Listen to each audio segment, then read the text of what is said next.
999 আপনারা ফোন করেন, ফোন করে জানিয়ে দেন। এই যে জানানো, এটাও কিন্তু নাগরিক হিসেবে দায়িত্ব।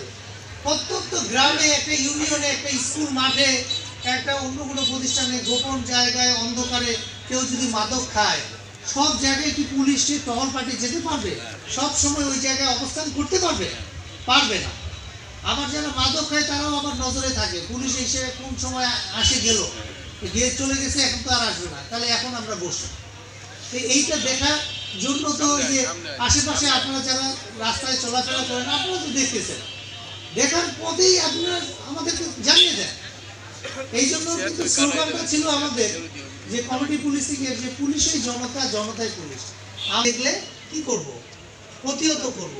আপনি কোনো আসামিকে ধরতে যাবেন না, আপনাদের এটা কিন্তু অথরিটি নাই, কাজে আপনারা যাকে দিয়ে ধরানো দরকার তাকে তথ্য দেন। আমি অনেক সময় দেখেছি আমাদের যারা, তারা ওই যে ও আসামি চায়, ওকে ঘেরাও করে দেয়, ধরে। এইটা আইন নিজের হাতে নেওয়া যাবে না।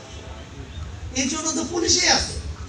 পুলিশকে যে সরকার এবং আমাদের ট্যাক্সের টাকা বেতন, কথা বলছেন, আবার যে অপরাধী তাকে ধরে